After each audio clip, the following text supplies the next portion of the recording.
Hey everyone, this is Chani Dinani and I welcome you all to Magnet Brains Hindi, एक ऐसा channel जहां आपको मिलती है स्कूल एजुकेशन बिल्कुल फ्री ऑफ कॉस्ट।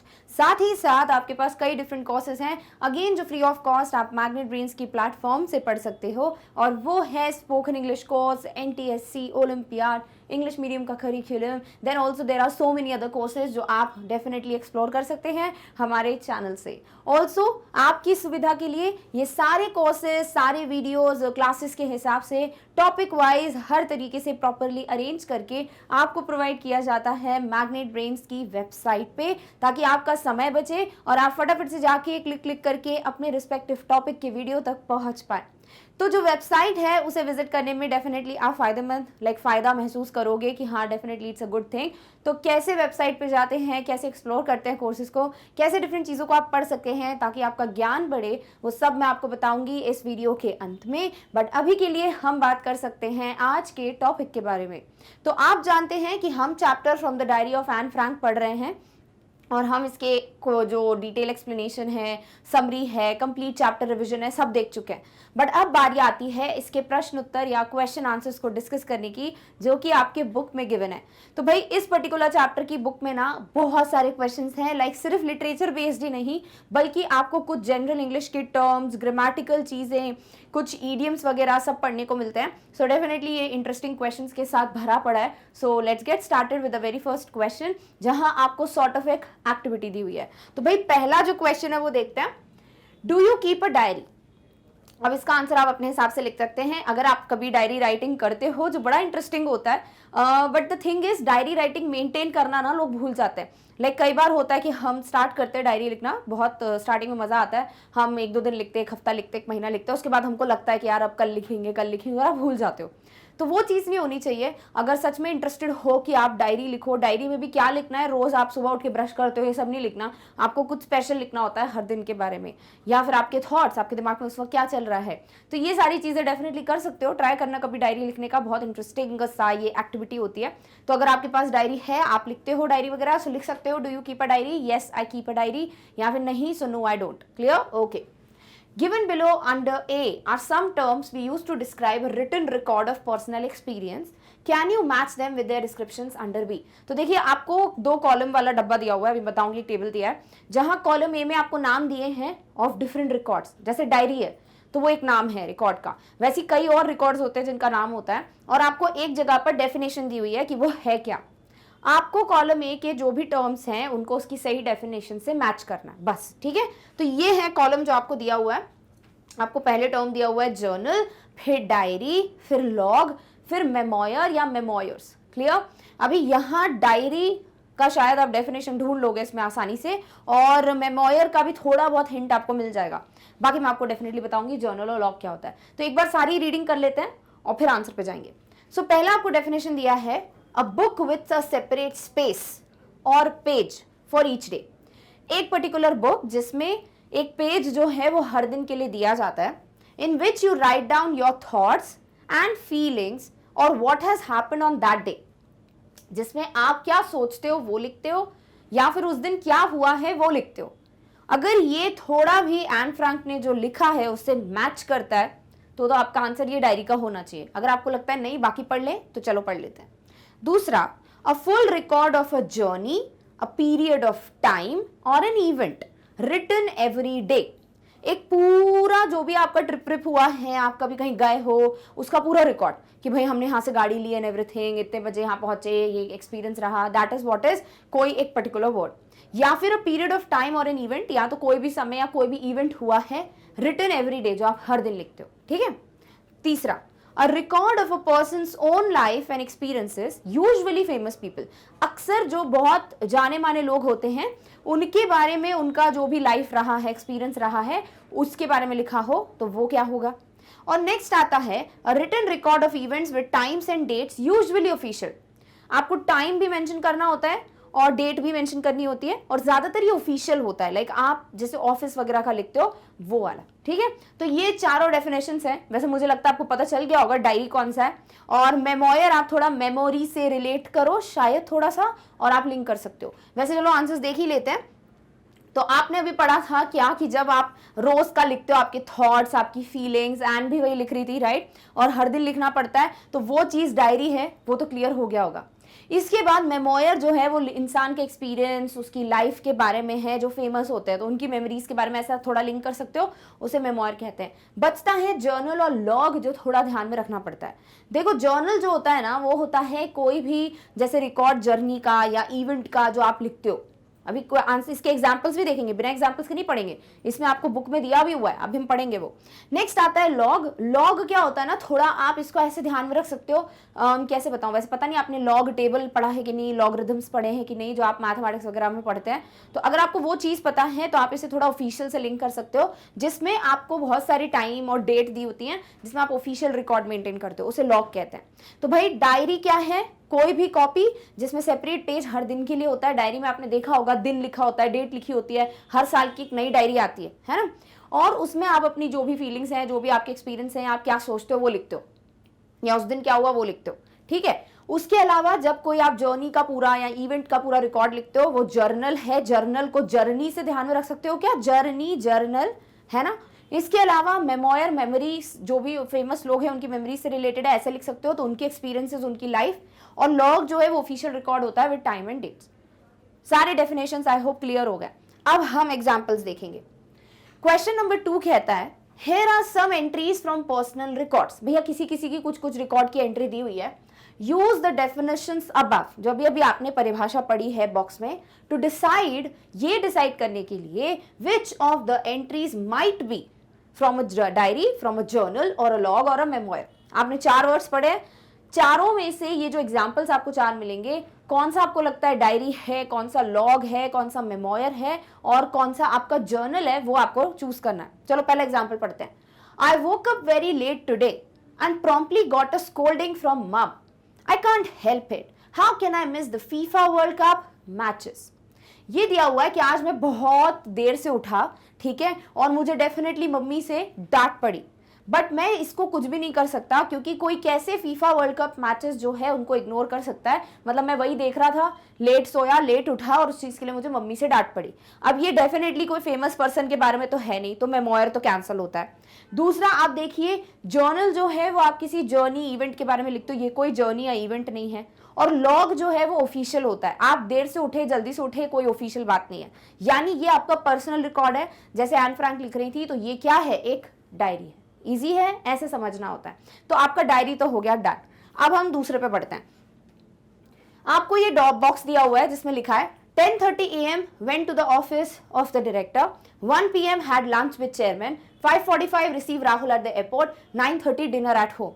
भैया किसी ने ना यहाँ पे टाइम के साथ बताया हुआ है रिकॉर्ड कि भैया मैं ऑफिस गया डायरेक्टर के, फिर मैंने लंच किया चेयरमैन के साथ, फिर मैं राहुल को एयरपोर्ट पे लेने गया, फिर मैं घर पे डिनर किया। तो ऐसा जो ऑफिशियल तरीके से होता है ना, प्रोफेशनल, जहां आप डिस्क्राइब नहीं करते हो ज्यादा और ऐसे लिखते हो, उसे लॉग कहते हैं। तो वही देखो आपका आंसर है। तो अभी आपकी डेफिनेशंस क्लियर होती जा रही है। आई होप डायरी समझ आ गया, लॉग समझ आ गया। अब बाकी के 2 देखो। The ride to Ooty was uneventful. We rested for a while every 50 kilometers or so and used the time to capture the magnificent landscape with my handicap. From Ooty we went on to Bangalore. What a contrast. The noise and pollution of this once beautiful city really broke my heart. तो यहाँ किसी ने अपनी journey के बारे में लिखा है कि मैं ऊटी गया, ठीक है, फिर वहां पर हम थोड़ा रेस्ट किए, हर 50 किलोमीटर में हम रेस्ट कर रहे थे, फिर जो भी समय मिल रहा था मैं इतना प्यारा, खूबसूरत, वास्ट, बड़ा सा जो लैंडस्केप था उसको अपने हैंडीकैप बड़े चलते थे पहले, अगर आपको पता हो तो ये हैंड कैमरा होता था, ठीक है, तो उसमें जो है रिकॉर्ड किया। उसके अलावा फिर ऊटी से हम बैंगलोर गए। दोनों जगह में बहुत बड़ा कॉन्ट्रास्ट है। कॉन्ट्रास्ट क्या होता है, एक बहुत ही बड़ा डिफरेंस, और वो ये है कि बैंगलोर जो एक बार बहुत खूबसूरत जगह थी, अभी बहुत ज्यादा वहां पर पॉल्यूशन हो गया है, बहुत ज्यादा शोर है, और ये चीज देखकर मेरा दिल टूट गया। तो ये क्या है, किसी का जर्नी का एक्सपीरियंस, और जर्नी यानी जर्नल, तो हो गया आपका journal as the answer. Done है। अब लास्ट वाला डेफिनेटली मेमोयर होगा। एग्जाम्पल देख लो। So this is how Raj Kapoor found me, all wet and ragged outside RK Studios. He was then looking for just someone like this for a small role in Mera Naam Joker, and he cast me on the spot. The rest, as they say, is history.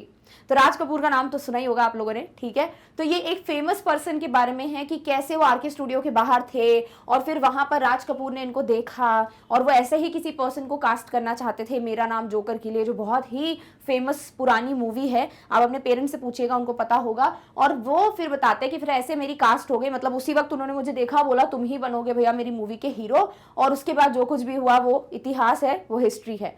तो ये famous person के बारे में है, तो ये क्या है, एक मेमोयर है। सो आई होप आपको लॉग, डायरी, जर्नल, मेमोयर इतना अच्छे से क्लियर हो गया है कि आपको कभी कोई भी पूछेगा तो आपको पता चल जाएगा। क्लियर है? चलो अब मूव करते हैं आगे वाले क्वेश्चंस पे।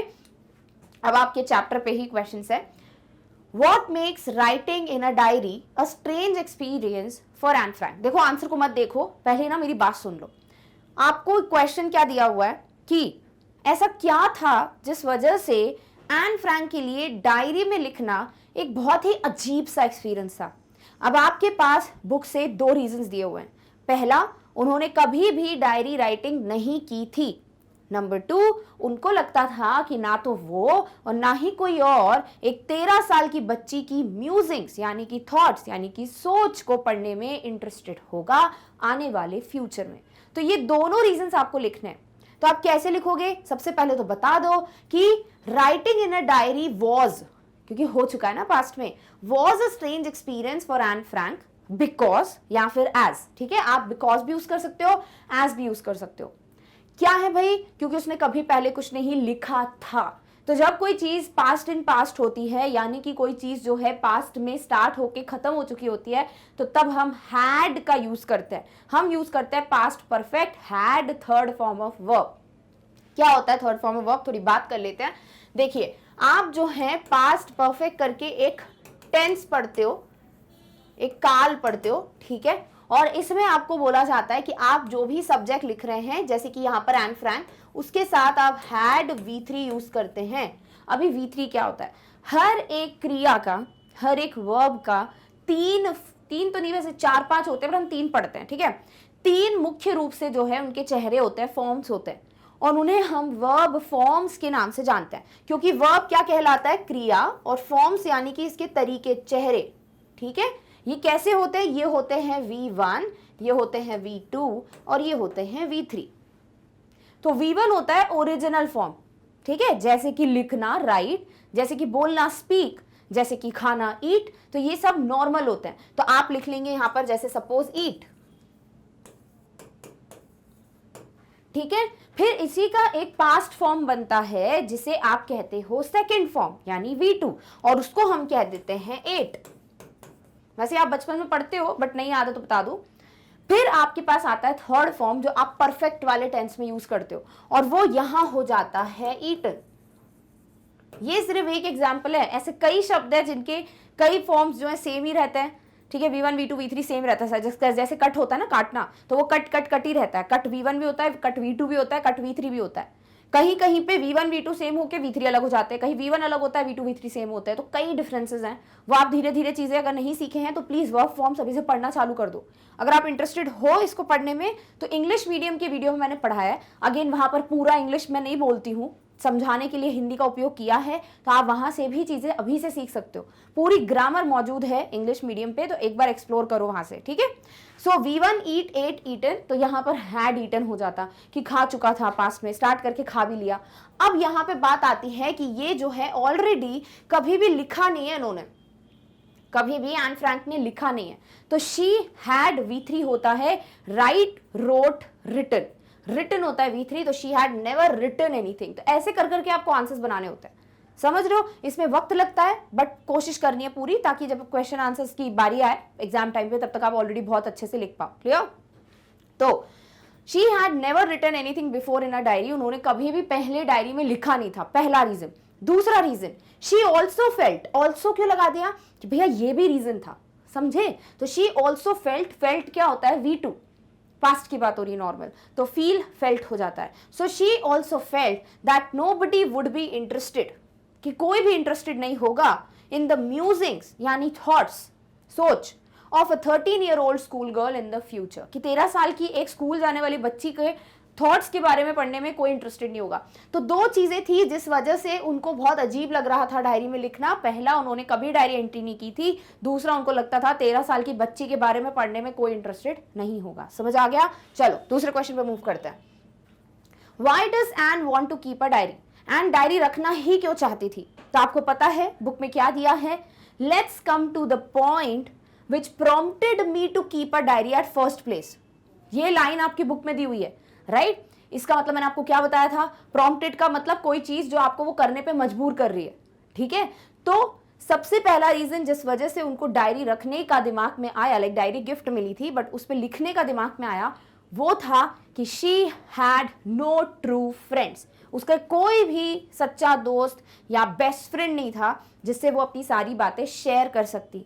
और उनको बहुत ज़्यादा ज़रूरत थी अपनी सारी जो दिमाग में चीज़ें चल रही हैं उनको किसी को बताने की। नहीं बता सकती थी क्योंकि कोई था नहीं जिसको वो ट्रस्ट करती थी। इसीलिए उन्होंने सोचा चलो डायरी में लिख लेती हूँ, डायरी को अपना दोस्त बना लेती हूँ। ठीक है, चलो इसको लिखोगे कैसे? Anne was waiting for a true friend with whom she could share her thoughts but she had no friends. Anne जो है बहुत समय से एक ट्रू फ्रेंड, एक सच्चे दोस्त के लिए वेट कर रही थी जिनके साथ वो अपनी जो भी उनको लगता है, जो भी थॉट्स हैं वो सब शेयर करें, बट उनके कोई फ्रेंड्स थे नहीं। She wanted to get all the burden off her chest, यानी उनको जो बोझ लगता था ना अपने ऊपर की, मतलब इतना सोच रही हूँ, दिमाग में इतनी चीजें चल रही हैं, उनके लिए वो बोझ था। तो शी वॉन्टेड कि वो बोझ हल्का करे। एंड दैट्स वाई या therefore she decided to keep a diary and treated as her best friend या true friend in which she could confide her secrets. और उसको वो फिर डायरी को ही अपना बेस्ट फ्रेंड बना लेती है, ट्रू फ्रेंड बना लेती है, जिसमें वो अपने सीक्रेट्स को कन्फाइड कर सके। अब ये जो वर्ड कन्फाइड है मैं कहीं से लेकर नहीं आई हूँ, ये आपके बुक का वर्ड है तो आपको ये यूज करना है। कन्फाइड हमने क्या पढ़ा था? किसी को अपने सीक्रेट्स बनाना, बताना जिसे आप बड़ा ट्रस्ट करते हो। समझ आ गया? तो इसीलिए उन्होंने डायरी में लिखना स्टार्ट किया। डन है? चलो तीसरा क्वेश्चन देखो। Why did Anne think she could confide more in her diary than in people?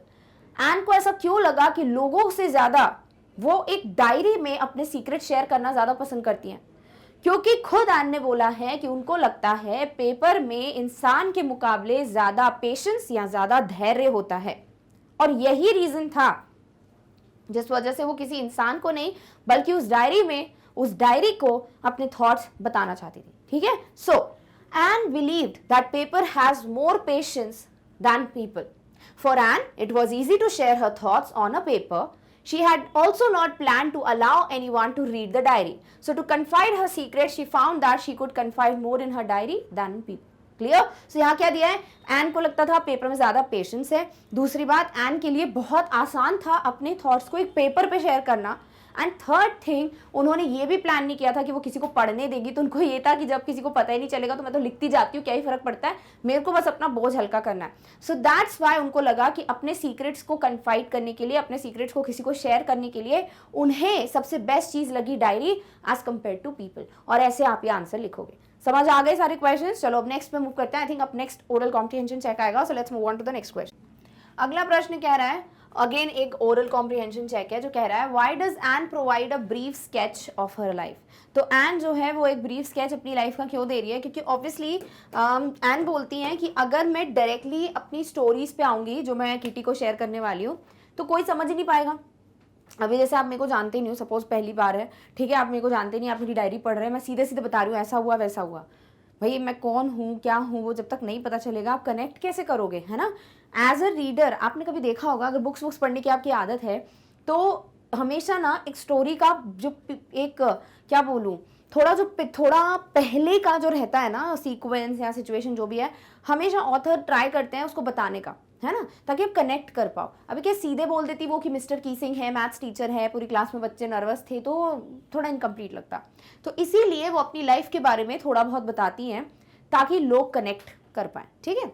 So Anne provided a brief sketch of her life as it could help the reader to know about Anne and hence develop some sort of connection with her and understand her stories that she would tell the diary. समझे? देखो सबसे पहले क्यों बताया उसने brief sketch? As या because it could help the reader, क्योंकि ये एक रीडर को जो इनकी डायरी पढ़ेगा उसको मदद कर सकता है टू नो अबाउट एन के बारे में जानने के लिए।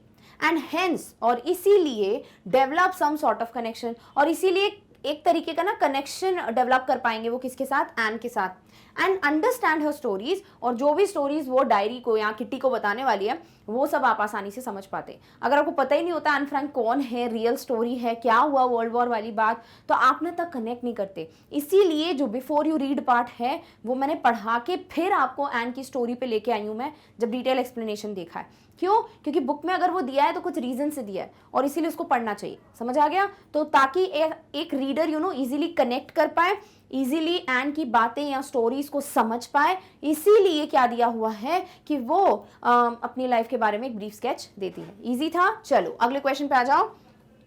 What tells you that Anne loved her grandmother? ऐसा क्या है चैप्टर में या स्टोरी में जिससे आपको समझ हो जाता है कि एन अपनी ग्रैंड मदर को बहुत प्यार करती थी? तो एन ने सिर्फ एक लाइन बोली है जिसमें उसने लिखा है, आफ्टर जो उनकी ग्रैंड मदर की डेथ हो जाती है, वो लिखती हैं कि nobody knows how often I think about her, मतलब थोड़े दर्द और वर्ड्स हो सकते हैं, and I still love her, है ना, ऐसे लिखा है। यानी किसी को नहीं पता कि मैं कितना अक्सर अपनी ग्रैंड मदर के बारे में सोचती रहती हूँ और मैं उनसे अभी भी प्यार करती हूँ। यानी वो अभी भले ही नहीं है इस दुनिया में, बट मैं उनसे अभी भी बहुत प्यार करती हूँ। इससे समझ आता है कि वो अपनी ग्रैंड मदर से कितना प्यार करती हैं।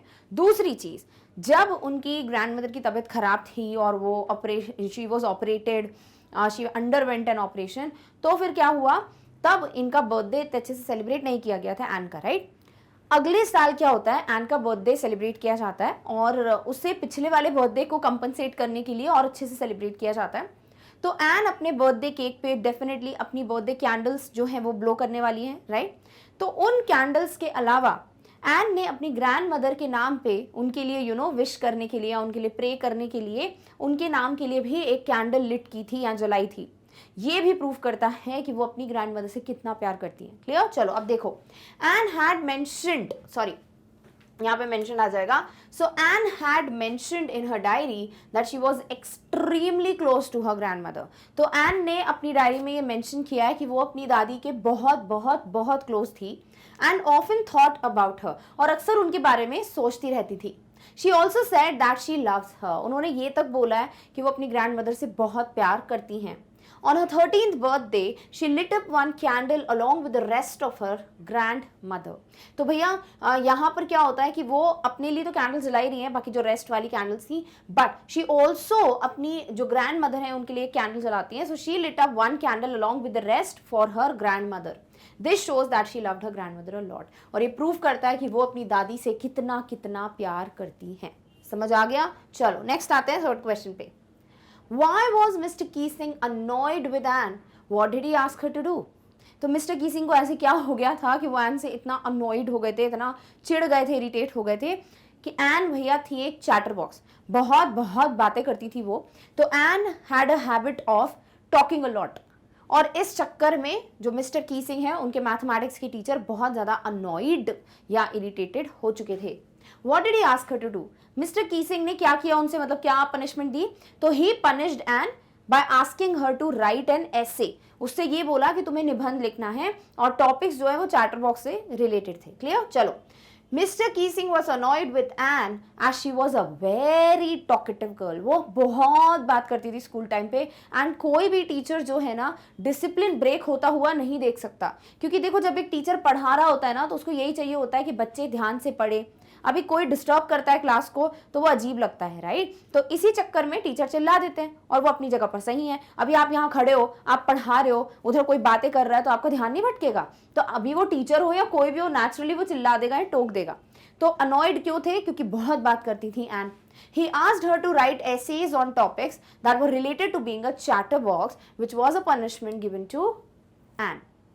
ये एक पनिशमेंट थी एन के लिए कि वो उनको टॉपिक्स देते हैं। 3 टॉपिक्स दिए, कौन कौन से? Chatterbox and incorrigible chatterbox and quack quack quack said mistress chatterbox. तो ये तीनों टॉपिक्स थे किससे भाई? उनकी जो हैबिट थी ना of being a chatter box, उससे रिलेटेड, ताकि ना वो समझे कि बातें नहीं करनी चाहिए थी। सो इस तरीके से उन्होंने उसको पनिशमेंट दी। क्लियर है? चलो दूसरा क्वेश्चन देखते हैं।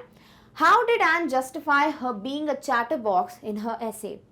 तो जब एन ने चैटर बॉक्स वाली चीज पे ऐसे लिखा तो उसने कैसे अपने आप को जस्टिफाई किया? तो ये जो क्वेश्चन है ये आपके फर्स्ट एसे पे बेस्ड है, दैट इज चैटर बॉक्स। ठीक है, तो एन को जब ये टॉपिक दिया तो वो ये सोच रही थी कि मैं सिर्फ ऐसा नहीं कि कुछ भी लिखती जाऊंगी जस्ट बिकॉज मुझे 3 पन्ने भरने हैं या फिर मुझे एक बड़ा सा ऐसे लिखना है, तो ऐसा नहीं है कि मैं कुछ भी लिखती जाऊं।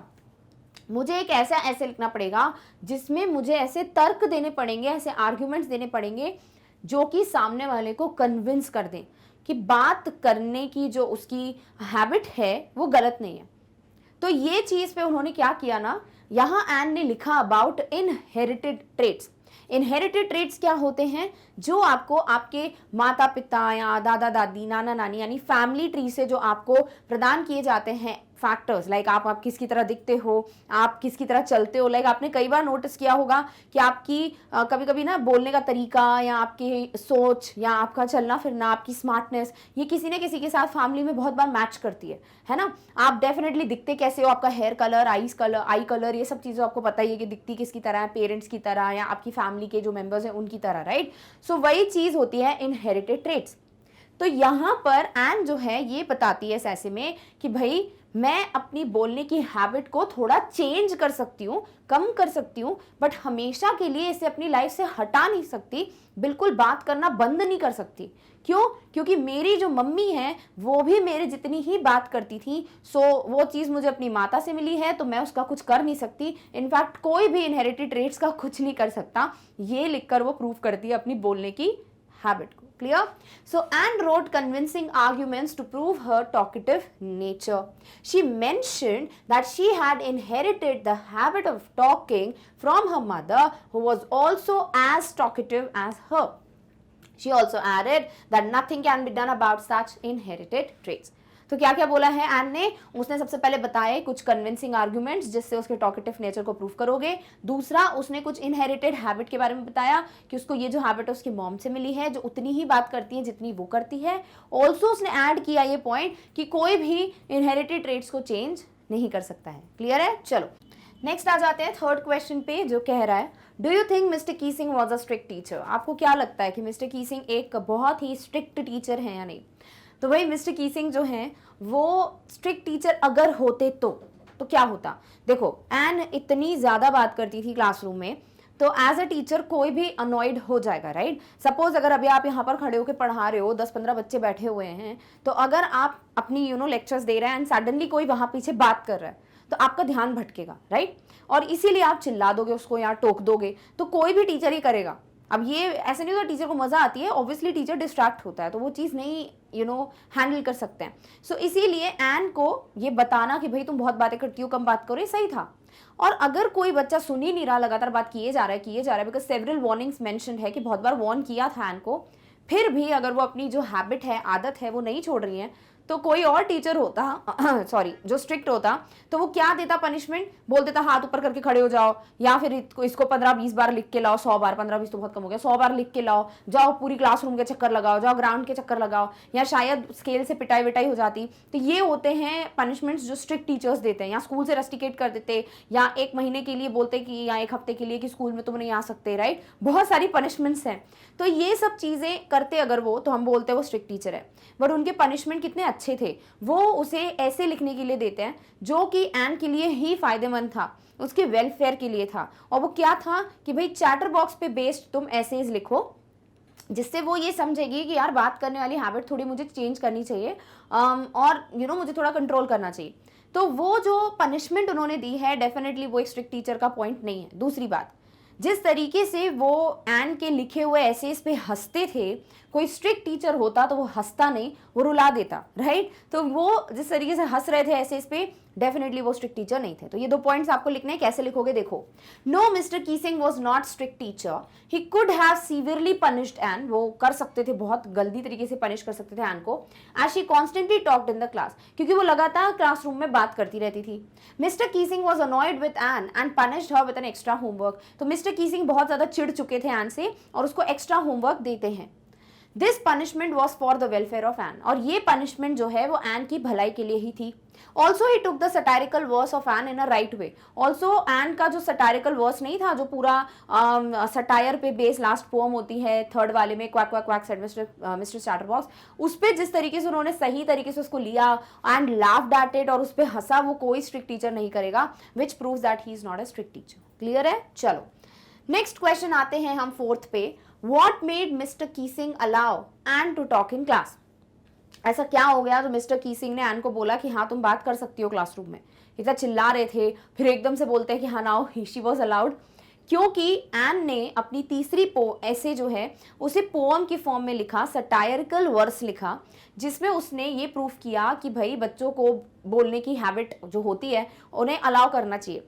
तो जिस तरीके से उसने पोअम लिखी थी मिस्टर कीसिंग को बहुत अच्छी लगी, वो इम्प्रेस थे उसके थॉट से कि किस तरीके से उसने अपना आंसर को प्रेजेंट किया है, और इसी वजह से वो उस पोअम से इम्प्रेस होकर एन को अलाउ कर देते हैं कि जाओ बेटा एन जी ले अपनी जिंदगी, बात करो क्लास में, ठीक है। So when for the third time Anne was given a punishment to write an essay on quack quack quack said mistress chatterbox, she wrote it in the form of a poem. एक poem, एक verse के form में वो लिखती है। When she submitted it to Mr. Keesing, he laughed at it. तो उसको हंसी आ गई मिस्टर कीसिंग को पढ़कर, किसी को भी आई है, हमें भी आई थी कि वाह यार क्या मतलब सही थॉट लिखा उसने। He was impressed with the way she presented her convincing arguments in a rhythmic manner. जिस तरीके से एक राइम में अपने आर्ग्यूमेंट्स जो कन्विंसिंग थे वो उसने प्रूफ किए। कन्विंसिंग मतलब जिसे सामने वाला भरोसा कर ले, कन्विंस हो जाए कि हाँ सही है, वो चीज पढ़कर वो बड़े इंप्रेस हुए। This helped Mr Keesing to allow Anne to talk in class and was never assigned any extra homework by him. और इसी वजह से मिस्टर कीसिंग जो है उनको ये मदद मिली कि चलो ठीक है एन को मैं बात करने देता हूँ, और उसके बाद से कभी मिस्टर कीसिंग ने एक्स्ट्रा होमवर्क नहीं दिया किसको, एन को। तो जस्ट बिकॉज उसका जो तरीका था लिखने का अपने ऐसे को, उससे वो इंप्रेस हो गए थे, कन्विंस हो गए थे, इसीलिए उन्होंने एन को अलाउ कर दिया बात करने के लिए। क्लियर? चलो नेक्स्ट पे आते हैं। नेक्स्ट आते हैं थिंकिंग अबाउट द टेक्स्ट के अंदर पहले क्वेश्चन पे। Was Anne right when she said that the world would not be interested in the musings of a 13-year-old girl? जब एन ने बोला ना कि मतलब मुझे ऐसा लगता है कि मतलब कोई क्यों ही इंटरेस्टेड होगा मेरी डायरी पढ़ने में, या कोई क्यों ही इंटरेस्टेड होगा मेरे विचारों को जानने के लिए, मैं एक 13 साल की स्कूल गोइंग गर्ल हूँ और इतनी सी बच्ची का कौन ही पढ़ता है। तो उस वक्त जो वो सोचती हैं और जो हम जनरली भी सोचते हैं वो यही है कि लोग बच्चों को ना सीरियसली लेते नहीं है। उन्हें लगता है बच्चे ने लिखा है तो कुछ चाइल्डिश होगा, मैच्योर तो होगा नहीं, तो सीरियस नहीं लेते हैं। बट एन गलत थी, क्योंकि एन की जो डायरी है वो वर्ल्ड वाइड सबने पढ़ी है एंड हर कोई इंटरेस्टेड है उसकी डायरी पढ़ने में, और इतनी ज़्यादा इंटरेस्टेड लगते हैं लोग इसको पढ़ने में कि एन की डायरी वन ऑफ दी जो बुक्स की लिस्ट है ना तो सबसे ज़्यादा बिकी है उनमें से एक है। Clear? So she was wrong, वो गलत थी, क्योंकि वो जो सोच रही थी उसका बिल्कुल उल्टा प्रूफ हुआ है। लोगों ने बहुत पसंद किया इस बुक को, डायरी को। इनफैक्ट हर एक लैंग्वेज में उसको ट्रांसलेट किया गया है फ्रॉम डच, ताकि लोग उसे पढ़ सकें। Clear? So people generally do not find the thoughts of a child very serious. बच्चे की क्या सोच है वो हमारे लिए ऐसा होता है हाँ बच्चा है बोल रहा है जाने दो, बहुत कम होता है। लेकिन आजकल तो हम देख रहे हैं कि छोटे छोटे बच्चों की जो सोच है वो इतनी ब्रिलियंट है कि हर किसी को ध्यान देना पड़ता है, बिकॉज आजकल के बच्चे are like to great, right. तो people generally like at that time if we consider, उस वक्त की बात करें अगर, तो people generally do not find thoughts very serious. बच्चों के इतने सीरियसली हम लेते नहीं बातों को। Anne also believed the same thing that no one would give importance to perspective of a 13-year-old child. और एन भी यही सोच रही थी कि एक 13 साल के बच्चे का क्या नजरिया है, उसको कोई क्यों ही लेगा सीरियसली। और वो उस वक्त शायद सोचने के लिए सही था, बट वो गलत थी। As thoughts of a child are not considered mature enough, क्योंकि बच्चों की जो सोच होती है उसको ना इतना मैच्योर माना नहीं जाता, उसे चाइल्डिश ही माना जाता है। But this proved to be entirely different as Anne Frank's diary became world famous and one of the world's most widely read books. Clear? So Anne जो है वो गलत थी, क्योंकि इससे बिल्कुल उल्टा प्रूफ हुआ। उसकी जो डायरी है वो दुनिया में फेमस हो गई, इट बिकेम वर्ल्ड फेमस। साथ ही साथ it became what, one of the world's most widely read books, जो आपकी बुक में भी दिया हुआ है। लाइक जितनी भी बुक्स पढ़ी गई है ना बहुत ज्यादा, उसमें से एक कौन सी है, एन की डायरी। क्लियर है? तो वो गलत थी, ये प्रूफ हो गया। डन? ओके। सेकेंड क्वेश्चन क्या है, there are some examples of diary और journal entries in the before you read section. Before you read पढ़ा हमने, जहां पर आपको कुछ एग्जाम्पल्स दिए हुए हैं, जर्नल का दिया है, डायरी एंट्री का दिया हुआ है। Compare these with what Anne writes in a diary, उसको एन की जो राइटिंग है उससे कंपेयर करो। What language was the diary originally written in, इसका आंसर पता है, डच में लिखी गई थी पहली जो ओरिजिनल डायरी है। In what way is Anne's diary different, Anne ने जो लिखा है उसमें क्या डिफरेंट है as compare to general diary entries. सबसे पहले ओरिजिनली ये डच में लिखी गई थी। दूसरी बात, जनरली डायरीज की एंट्री होती है डियर डायरी के नाम से, यहां पर ये लिखती है डियरेस्ट किटी। दूसरी बात, लास्ट में ज्यादातर कुछ लिखते नहीं है, नाम लिख देते हैं शायद, बट ये लिखती हैं योर्स एन। ठीक है? क्यों? क्योंकि वो किटी को बोल रही है, तुम्हारी N, best friend.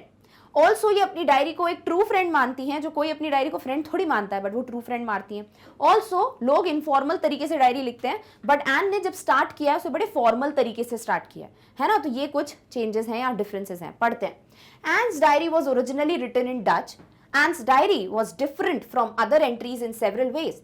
She kept a name of her diary. Yes, also this is a different thing कि उसने अपनी डायरी का नाम रखा है, लोग डायरी का नाम रखते नहीं है। दूसरा, she wrote the diary initially in a formal tone. Starting में उन्होंने थोड़ा फॉर्मल लिखा है, जो अलग है, लोग इनफॉर्मली लिखते हैं। She considered her diary to be her best friend, जो कि करते नहीं है लोग। And it's too personal. Diary में ज्यादातर लोग इतने पर्सनल नहीं चले जाते, लाइक अगर हम उस एंट्री से मिलाएं उसको, बट ये बहुत पर्सनल है, इसमें हर एक सीक्रेट शेयर किया है इसमें इनने। And she would sign her diary as yours Anne, yours Anne करके वो साइन करती है, जो लोग नहीं करते हैं। क्लियर है? चलो नेक्स्ट है, why does Anne need to give a brief sketch about her family? Does she treat Kitty as an insider और एन आउटसाइडर? ऐसी क्या जरूरत पड़ गई एन को कि उसने अपनी फैमिली के बारे में बताया हमको? दूसरी चीज, वो अपनी डायरी को कोई बाहर वाले की तरह या अपने घर वाले की तरह ट्रीट करती है। सो एन जो है, उनको जरूरत इसलिए पड़ी फैमिली के बारे में बताने के लिए क्योंकि वो चाहती है रीडर उनसे कनेक्ट करे, वो जाने कि उनकी फैमिली कौन है, कितने लोग हैं। ऑल्सो सबको ये ना लगे कि एन जिस तरीके से बात करती है डिप्रेसिंग वे में, शायद वो कोई मतलब अलोन है, शायद उनके पास कोई नहीं है, बट उनसे पता चलता है इन सब चीजों से कि उनके पास बहुत प्यारी फैमिली है। ऑल्सो जे जो किटी है उसके साथ सब कुछ शेयर करती हैं, उसे एक ट्रू फ्रेंड की तरह मानती हैं, तो डेफिनेटली उसे वो एक इनसाइडर की तरह ट्रीट करती हैं, आउटसाइडर की तरह नहीं। आंसर देखें। Anne provided a brief introduction of a family as it could help the reader to know about Anne and her family to develop some sort of connection with her and understand her stories that she would tell the diary. जो हमने थोड़ा पहले पढ़ा था उसी को थोड़ा modify किया है कि ताकि हम कनेक्ट कर पाए, साथ ही साथ हम उसकी जो स्टोरीज जो वो डायरी को बताएगी उसको समझ पाए। Anne treated Kitty as a true friend and treated it as an insider, as she could confide all her feelings and emotions by writing in it. क्योंकि उसने अपने पूरी भावनाएं, पूरे सीक्रेट सब बताए हैं और वो कोई आउटसाइडर को तो नहीं बताता है, तो डेफिनेटली वो किटी को एक ट्रू फ्रेंड और इनसाइडर कंसिडर करती है। डन? ओके। नेक्स्ट है, how does Anne feel about her father, her grandmother, Mrs कूपरस and Mr Keesing? What do these tell you about her? तो एन जो है वो अपने पापा को वो सबसे अडोरेबल मानती हैं, अपनी ग्रैंड मदर मिसेस कूपरस को बहुत प्यार करती हैं, बिलीवर्स हैं ये, और मिस्टर कीसिंग को भी रिस्पेक्ट करती हैं। कभी उन्होंने बुराई नहीं की, बस ओल्ड फॉगी लिखा था, बट लेटर ऑन ठीक है। तो ये सब क्या बताता है एन के बारे में कि एन लोगों को बहुत अच्छे से समझती है, बहुत अच्छे से एनालाइज कर लेती है। इतनी सी उम्र में लोगों के बारे में ऐसा सोचना, इतना स्मार्ट वो एन कर पाती है, तो एन डेफिनेटली बड़ी इंटेलिजेंट है। So Anne shares beautiful things about her family. She shares about Otto Frank who is the adorable father, her grandmother Mrs कूपरस and Mr Keesing, her maths teacher who had left lasting impressions on her mind. कि भाई इन लोगों ने ना बहुत अच्छी छाप छोड़ी है इसके दिमाग में, तभी उसने उसको डायरी में लिखा है। The way she wrote about all of them in her diary tells that Anne was very attached to every person and was good at understanding people. तो वो बहुत जल्दी इमोशनल बॉन्ड फॉर्म कर लेती थी, लोगों से बड़ी जुड़ी हुई थी, साथ ही साथ वो लोगों को समझने में बड़ी स्मार्ट हैं, तो ये चीज़ हमें पता चलती है। इतनी भी कनेक्टेड नहीं थी कि ट्रू फ्रेंड की तरह माने, बट हाँ she was connected. Clear? Okay. Fifth है, what does Anne write in her first ऐसे? वो अपने पहले ऐसे में क्या लिखती हैं? मिस्टर कीसिंग के बाद के अनॉय होने के बाद वो उसको एक पनिशमेंट देते हैं, चैटर बॉक्स। अब ये जब ऐसे मिलता है तो क्या एन डिसाइड करती है कि मैं कुछ कन्विंसिंग लिखूंगी ताकि लोगों को भरोसा हो जाए कि बात करना अलाउड होना चाहिए। तो वो क्या लिखती है कि ये जो बात करने की आदत है मुझे अपनी मॉम से मिली है, इनहेरिटेड है, तो आप कुछ कर नहीं सकते उसका, you can't change it. So Mr. Keesing was annoyed with the talkative nature of Anne and asked her to write an essay on the topic, a chatterbox, as a punishment. Anne wanted to write some convincing arguments in the essay, जो हम already पढ़ चुके हैं। She wrote that she can improve her habit of being talkative but can't give the habit entirely. तो उसको पूरी तरीके से नहीं दे सकती वो। She told that her mother talked as much as she does. जितना वो बात करती उतना ही उनकी मम्मी बात करती थी। And she had inherited it from her mother. और ये चीज़ उनको उनकी मॉम से मिली है। She justified this by saying that nobody could do anything about inherited traits. भाई कोई भी किसी inherited trait के बारे में कुछ नहीं कर सकता। जो हैबिट हमें मिली है पेरेंट्स से उसको हम चेंज नहीं कर सकते। तो ये उन्होंने अपने फर्स्ट ऐसे में लिखा। क्लियर है? चलो आपका नेक्स्ट क्वेश्चन कहता है, and says teachers are most unpredictable. Is Mr. Keesing unpredictable? तो आपको यहाँ पर बताया गया कि भाई जो आपकी एनी फ्रैंक है इन द चैप्टर, वो कहती हैं जब स्कूल में नहीं सब लोग बड़े नर्वस हैं और सबको लग रहा है कि क्या रिजल्ट आएगा ना एवरीथिंग, तब एनी को लगता है कि जितने भी लोग हैं क्लास में, उनमें से 1/4 जो स्ट्रेंथ है, यानी 1/4 जो टोटल बच्चे हैं उसकी अगर आप कैलकुलेट करें जितने बच्चे होंगे, तो वो सब इतने डमीज हैं, इतने मूर्ख हैं कि एनी के हिसाब से उन्हें उसी क्लास को रिपीट करने के लिए रखा जाना चाहिए। बट फिर वो कहती हैं कि कोई कुछ कह नहीं सकता क्योंकि टीचर्स जो हैं वो सबसे अनप्रिडिक्टेबल क्रीचर्स हैं, यानी आप पता नहीं लगा सकते कि उनके दिमाग में क्या चल रहा है। तो क्या मिस्टर कीसिंग अनप्रिडिक्टेबल हैं या नहीं? देखिए, आपको कुछ ऐसा ढूंढना पड़ेगा चैप्टर में से जहां आप ये देखो कि मिस्टर कीसिंग पहले कुछ कह रहे हैं, बाद में कुछ और कर रहे हैं, तो दैट इज अनप्रिडिक्टेबल। तो एन फ्रैंक की जो बात करने की आदत है, जो वो चैटर बॉक्स है, टॉकेटिव नेचर है, वो मिस्टर कीसिंग को बिल्कुल नहीं पसंद, राइट? बट वो चीज़ पे वो उन्हें पनिशमेंट देते हैं, 3 बार ऐसे देते हैं everything, but towards the end जैसे ही वो देखते हैं कि इस बच्ची का लिखने का या क्रिएटिविटी या जो भी उसने आर्ग्यूमेंट्स दिए वो कितने सही हैं, तो एनी को वो आने वाला जो भी उनका स्कूल का टाइम होगा उसमें पूरा टाइम बात करने के लिए अलाउ कर देते हैं, साथ ही साथ कोई एक्स्ट्रा होमवर्क नहीं देते। तो आपको कभी कुछ नहीं पता चलता कि टीचर कब किससे इम्प्रेस हो जाए या फिर वो सोचे कि नहीं यहाँ पर इस पनिशमेंट की जरूरत है एवरीथिंग। तो डेफिनेटली मिस्टर कीसिंग भी अनप्रिडिक्टेबल है, क्योंकि पहले उनको देख के नहीं लग रहा था कि वो एन को कभी भी बात करना अलाउ करेंगे, बट टुवर्ड्स द एंड वो कर देते हैं। तो डेफिनेटली वो अनप्रिडिक्टेबल है, ठीक है। तो जब भी कुछ आपको ऐसा क्वेश्चन आता है तो आपको ये सोचना है कि मतलब ऐसा क्या होगा जिससे वो हम प्रूव कर पाएंगे। तो अनप्रिडिक्टेबल यानी आप कुछ पता नहीं लगा सकते कब क्या दिमाग में चल रहा है, कब क्या करने वाला है वो इंसान। तो वो तभी होगा जब स्टार्टिंग में कुछ और बाद में कुछ और। So that is going to be Mr Keesing, right? So Anne says that teachers are the most unpredictable creatures on earth. भैया ये जो एन फ्रैंक है वो कहती हैं कि टीचर्स उनके हिसाब से सबसे ज्यादा अनप्रिडिक्टेबल क्रीचर्स है पूरी पृथ्वी पे। She proves this in her writing by giving example of Mr Keesing. और एन फ्रैंक ने ये खुद भी प्रूव किया है, क्योंकि उन्होंने जो कुछ भी अपनी डायरी एंट्री में लिखा है उसमें उन्होंने मिस्टर कीसिंग की बात की है, और मिस्टर कीसिंग को ही एज एन एग्जाम्पल देखकर हम प्रूव कर सकते हैं कि हाँ डेफिनेटली वो एक अनप्रिडिक्टेबल क्रीचर है। Initially Mr Keesing always was annoyed with Anne. Initially का मतलब होता है इन द बिगनिंग, स्टार्टिंग में, ठीक है। तो आप उसको इनिशियली लिख सकते हो, पूरा इन द बिगनिंग लिखने से अच्छा।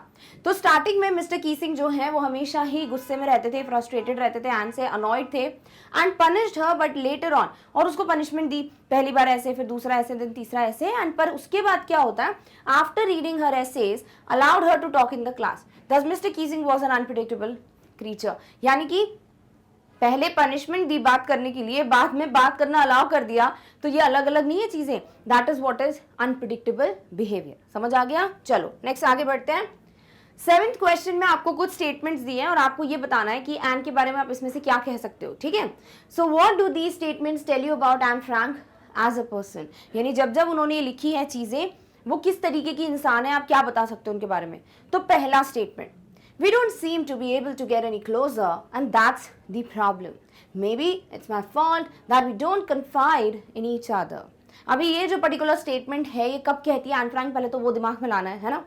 तो जब वो बता नहीं रही होती है कि कोई भी नहीं कहेगा कि एक 13 साल की बच्ची जो है वो अकेली है और मैं हूँ भी नहीं, मेरे पास बहुत अच्छे पेरेंट्स हैं, एक एल्डर सिस्टर है, 30 और लोग हैं जिन्हें मैं फ्रेंड्स कह सकती हूँ, बट मैं किसी को भी मैं अपने कन्फाइड नहीं कर पाती चीज़ें, यानी कि मैं अपने सीक्रेट शेयर नहीं कर पाती किसी से भी, कोई भी मेरा ट्रू फ्रेंड नहीं है, और शायद ये गलती मेरी है कि हम इतनी बात नहीं कर पाते, है ना। तो ये चीज़ से क्या पता चलता है कि एन फ्रैंक जो है वो बहुत एक्सेप्टिंग टाइप की हैं, उनको पता है कि हाँ शायद उनकी गलती हो सकती है, शायद वही बातें कम करती हैं लोगों से, या बॉन्ड फॉर्म नहीं हो पाता उनका, तो वो जानती हैं खुद के बारे में, वो पता चलता है, ठीक है। So these lines tell that Anne had no close friend with whom she could share her secrets. For this she blamed her nature. Definitely यहाँ पे क्या दिया हुआ है कि भैया maybe it's my fault कि we don't confide in each other. तो यहाँ से एक चीज़ प्रूव होती है कि एन फ्रैंक के कोई सच में ट्रू फ्रेंड्स वगैरह नहीं है जिनसे वो अपने सीक्रेट्स वगैरह शेयर कर सकें। साथ ही साथ वो इस चीज़ के लिए खुद को ब्लेम करती हैं कि शायद उन्हीं का नेचर ऐसा है जिस वजह से वो इतनी ज़्यादा घुल मिल नहीं पाती, एंड दैट्स वाई उनके ट्रू फ्रेंड्स नहीं है। क्लियर? ओके, सेकेंड स्टेटमेंट पढ़ते हैं। I don't want to jot down the facts in this diary the way most people do, but I want the diary to be my friend. तो Anne Frank बोलती हैं कि मैं सिर्फ diary में ऐसे नहीं कि जो मन में आए बस लिखते जाना, ऐसा नहीं करने वाली हूँ मैं, जैसे कि अक्सर लोग किया करते हैं। तो मैंने आपको ये एक्सप्लेन भी किया था कि जनरली जब लोग डायरी एंट्री स्टार्ट करते हैं तो उनको जो मन में आता है, जो कुछ भी हुआ उस दिन, वो सब लिख देते हैं। वो ये भूल जाते हैं कि डायरी एंट्री में स्पेशल चीज़ें लिखनी होती है, लाइक कुछ अलग, है ना। आप रोज का रूटीन लिख दोगे हर दिन का तो वो थोड़ा अजीब हो जाएगा। तो यहाँ पे वो ये नहीं चाहती थी कि सिर्फ डायरी में इसलिए लिखूं क्योंकि डायरी लिखनी है, बल्कि वो उसे एक ट्रू फ्रेंड की तरह कंसिडर करने वाली थी, एक सच्चे दोस्त की तरह, जिससे आप डायरेक्टली जो भी बातें होती है मन में वही करते हो, आप हर कुछ नहीं सिर्फ सुबह का रूटीन बताते हो, right. So this line tells that Anne did not want to write the facts in a diary just for the sake of writing as other people do, rather she considered it as her best friend and wanted to share all her secrets in it. तो यहाँ से क्या पता चलता है, सबसे पहले Anne Frank बाकी लोगों की तरह सिर्फ लिखना है इसीलिए नहीं लिखना चाहती थी डायरी में, बल्कि वो अपनी डायरी किटी को अपना बेस्ट फ्रेंड या ट्रू फ्रेंड कह लीजिए मानती थी, जिनसे वो अपने सारे सीक्रेट शेयर करने वाली थी। जस्ट ऐसा नहीं था उनका कि बस डायरी में लिखना है। क्लियर? ओके, नेक्स्ट आ जाते हैं थर्ड स्टेटमेंट पे।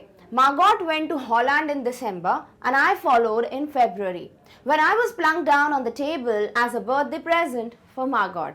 तो यहाँ पर ये होता है कि इनके पापा मम्मा चले जाते हैं हॉलैंड इन सितंबर, राइट। फिर लेटर ऑन दिसंबर में मार्गॉट जाती हैं एंड देन उसके बाद फरवरी में कौन जाता है?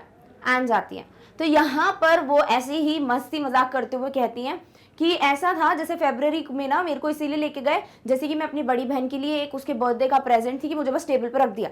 क्लियर? अब ये हुआ तो नहीं है सच में कि वो बर्थडे प्रेजेंट के लिए गई थी, तो ये मस्ती मजाक में वो बोलती है, तो फनी है। And Frank sense of humour अच्छा है वो पता चलता है, ठीक है। So this line shows the funny nature of Anne, the use of words plunked down by Anne show her sense of humour. तो कैसे उन्होंने उनमें एक अलग ही सेंस ऑफ ह्यूमर है, एक अलग ही मजाकिया टोन है उनकी में भी, कभी कभी वो चीज यहाँ पर प्रूफ होती है, बिकॉज उसके अलावा और कुछ नहीं, यहाँ पे वो फनी है, बस यही प्रूफ कर पा रहे हो, राइट। ओके, अगला स्टेटमेंट है, if you ask me there are so many dummies that about a quarter of the class should be kept back, but teachers are the most unpredictable creatures on earth. तो Anne Frank यहाँ पर बता रही हैं अपनी class के बारे में, जहां उन्हें लगता है कि इतने सारे बच्चे यानी 1/4 ऑफ द क्लास जो है वो मूर्ख हैं और वो डिजर्व नहीं करते पास होना, बट वो खुद डिजर्व करती हैं, ये उनको पता था, ठीक है। उसके अलावा टीचर्स किसको पास कर दे किसको फेल कर दे कुछ कहा नहीं जा सकता, क्योंकि वो सबसे अनप्रेडिक्टेबल है, तो वो यही बता रही है, ठीक है ना। So this line tells that Anne considered herself to be intelligent enough to get promoted to the next class and not the quarter of the strength of her class. सबसे पहली चीज कि एन फ्रैंक को ये लगता है कि वो खुद इंटेलिजेंट इनफ है कि उनको पास कर देना चाहिए, उन्हें अगले क्लास में प्रमोट कर देना चाहिए, बट जो क्लास की 1/4 स्ट्रेंथ है वो इतनी स्मार्ट नहीं है, तो उनको प्रमोट नहीं करना चाहिए। She said that the teachers are the most unpredictable creatures on earth, as nobody was certain about who could be kept back in the same class and who would be promoted to the next one. Like पता होता है ना कि हाँ भाई मेरा result ऐसा है तो मैं पास होऊंगा या फेल, थोड़ा बहुत अंदाजा होता है, बट क्लासरूम में किसी को कुछ समझ नहीं आ रहा था, बिकॉज टीचर्स का कोई भरोसा नहीं था कि वो किसको पास कर दे। ऑब्वियसली जिन्होंने अच्छा किया वो तो पास होंगे ही, बट जो फेल होने वाली स्थिति में उनमें से कितनों को पास कर देंगे कितनों को फेल कर देंगे नहीं बता सकते, इसीलिए सबसे अनप्रेडिक्टेबल क्रीचर्स होते हैं टीचर्स, ऐसा एन ने कहा। क्लियर है? चलो, फिफ्थ स्टेटमेंट है, anyone could ramble on and leave big spaces between the words, but the trick was to come up with convincing arguments to prove the necessity of talking. अब एक बात बताओ, आप ना ऐसे ही यही चीज़ चल रही है, आप क्लास में बहुत बातें करते हो, आपको पनिशमेंट मिली है, ऐसे लिखना है, निबंध लिखना है एक टॉपिक पे। अब जब तक वो एग्जाम रिलेटेड टेस्ट रिलेटेड नहीं होता ना, हम उसे इतना मेहनत करके सीरियसली नहीं लेते है ना, और इतना हार्डवर्क करके लिखते नहीं है उसको। हमें क्या लगता है यार होमवर्क है, पनिशमेंट है, चलो फटाफट से जैसा है वैसा कर लेते हैं, क्या ही मार्क्स मिलने वाले इससे, है ना। बट एन ऐसी नहीं थी, एन को कुछ भी काम दिया गया था तो वो उसे सीरियसली करती हैं, डिटर्मिन्ड है वो कि अगर होमवर्क भी मिला है तो मुझे उसमें प्रूफ करना है कि मैं बातें क्यों करती हूँ। तो कन्विंसिंग आर्ग्यूमेंट्स लिखना है, सोच समझ के लिखना है, सिर्फ कुछ भी लिखकर लाइंस के बीच में स्पेस छोड़ना, ये सब उनको नहीं पसंद। वो हर एक चीज को प्रॉपरली प्रेजेंट करने में बिलीव करती हैं, ठीक है। So this statement made by an shows that she did not want to write the essay just because it was an extra homework, कि भैया होमवर्क मिला है तो करना ही पड़ेगा, ऐसा नहीं था उनका। होमवर्क मिला है करूंगी बट बेस्ट तरीके से करूंगी। She wanted to come up with real convincing arguments so that she could prove her reason for a habit of talking. और वो उसमें कुछ ऐसा लिखना चाहती थी जिससे वो ना टीचर को प्रूव कर दे कि भाई मेरी बात करने की आदत क्यों है, या ये सही चीज़ है गलत चीज़ नहीं है। वो कुछ ऐसे फैक्ट्स बताने वाली थी अपने ऐसे में। This also shows that her approach to writing was different from others. Also वो बाकियों से अलग थी लिखने में, तभी तो भैया डायरी इतनी फेमस हुई है उनकी, तो ये भी पता चलता है। तो क्या क्या पता चलता है कि उसको एक्स्ट्रा होमवर्क को सिर्फ एज अ होमवर्क नहीं लिया उन्होंने कि यार करना है तो कर लेते हैं, नहीं, बड़ी डिटरमिन्ड थी कि लिखूंगी तो प्रूव कर दूंगी कि हाँ भाई मेरी आदत जो है वो सही है। साथ ही साथ वो बाकियों से अलग थी, बाकियों की तरह वो सिर्फ जगह छोड़कर बड़ा बड़ा आंसर नहीं दिखाना चाहती थी, वो लिटरली उसको एक अच्छी तरीके से लिखने वाली थी। क्लियर है? चलो अब हम आएंगे कुछ डिफरेंट इंटरेस्टिंग सी एक्सरसाइजेस पर। ये सब जो क्वेश्चंस होते हैं ना, ये आपको क्या एग्जाम्स में आते हैं? नहीं। बट क्या यहाँ पे हमको पढ़ना नहीं है? बिल्कुल भी नहीं। आपको इंग्लिश लैंग्वेज क्यों पढ़ाई जाती है? ऑब्वियसली ताकि आपका ना इस लैंग्वेज के ऊपर कमांड अच्छा हो, क्योंकि कोई भी लैंग्वेज हो उसका बड़ा इंपॉर्टेंस होता है। आपको पता होगा, लाइक अगर कोई भी बोल देगा कि मुझे 6 से 7 लैंग्वेजेस आती हैं, आप इंप्रेस हो जाओगे, राइट? क्यों भाई, अभी इंग्लिश पढ़ने में तो ऐसा लगता है यार अब जितने क्वेश्चन आंसर से ठीक है, अभी क्यों पढ़ना है? तो ऐसा नहीं होता। लैंग्वेज आप जितनी अच्छी सुधार सकते हो उतनी अच्छी बात है, राइट? तो आपको ये एक्टिविटीज इसलिए दी जाती हैं ताकि आप कुछ नए शब्द, कुछ नए कॉन्सेप्ट्स सीखो, और इसीलिए ये जो एक्टिविटीज हैं इनको बड़े अच्छे से करना है, ठीक है? और रटना नहीं है, ऑब्वियसली समझना, और इनको कोशिश करना कि आप डे टू डे लाइफ में यूज करो ताकि आपकी इंग्लिश बेहतर हो, ठीक है? चलो, थिंकिंग अबाउट लैंग्वेज में पहला प्रश्न है, look at the following words. ये कुछ शब्द हैं। हेड मिस्ट्रेस, जो मिसेस कूपरस थी। लॉन्ग अवेटेड, जो फ्रेंड के लिए बोला है, लॉन्ग अवेटेड फ्रेंड। होमवर्क, पता ही है, ऐसे वाला। नोटबुक, वो जो जिसमें वो अपना नोट डाउन करती हैं टॉपिक। स्टिफ बैक्ड, भाई डायरी का जो कवर है वो बहुत ज्यादा मजबूत है, मोटा सा कवर है, तो स्टिफ बैक्ड है।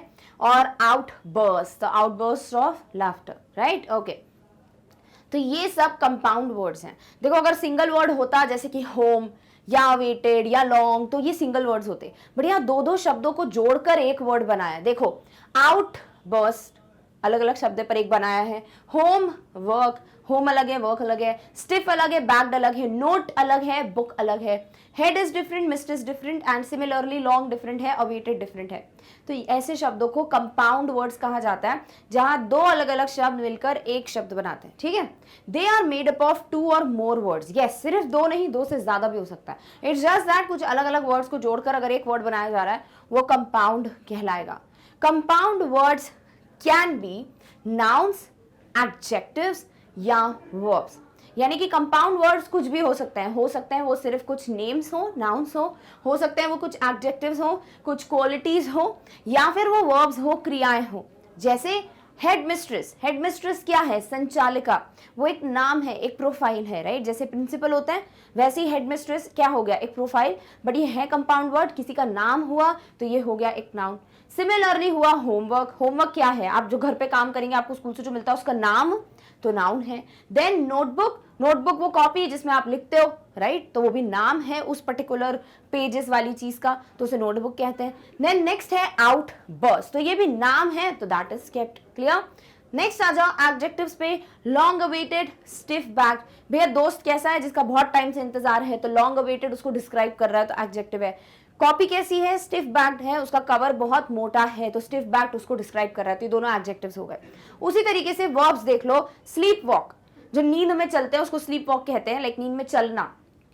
तो स्लीप अलग है, वॉक अलग है। क्या कर रहे हैं? नींद में चल रहे हैं, तो ये क्रिया है, काम है, तो वर्ब हो गया। Similarly baby set, baby set पता है आपको? जब भी जैसे अगर ये जॉब होता है वैसे बेबी सिटिंग, यानी जहाँ पर किसी के ना बेबी को संभालना होता है, उसका सुबह से रात तक ध्यान रखना होता है, बिकॉज बेबी पेरेंट्स बहुत बिजी होते हैं, काम वाम कर रहे होते हैं, तो ये भी काम है, राइट? तो बेबी सिट, तो ये हो गया वर्ब। तो ये कुछ शब्द हैं, तो कुछ भी हो सकता है कंपाउंड वर्ड, वो नाम हो सकता है, नाउन हो सकता है, वो कोई डिस्क्राइब करने वाला वर्ड एडजेक्टिव हो सकता है, वो कोई क्रिया, काम यानी कि वर्ब हो सकता है। क्लियर है? चलो, नाउ आपको बहुत सारे वर्ड्स दिए, ठीक है? इंटरेस्टिंग एक्सरसाइज है, और आपको जो भी कंपाउंड वर्ड्स ए में दिए हुए हैं, you have to match the compound words under A with their meanings under B and use each in a sentence. बहुत बड़ी एक्सरसाइज है, ध्यान से देखना है। कंपाउंड वर्ड्स दिए हैं अंडर कॉलम ए, और बी के अंदर आपको दिए बहुत सारे डिफरेंट मीनिंग्स। आपको इनको मैच करना है कि भैया कौन से वर्ड का मीनिंग कौन सा होगा, जो पढ़ते से आपको समझ आ जाएगा, और इनको फिर अलग अलग वाक्यों में उपयोग करना है। कुछ वाक्य यहाँ मिल जाएंगे आपको, और फिर कोशिश करनी है कि हर एक वर्ड का एक नया वाक्य आप भी बनाने की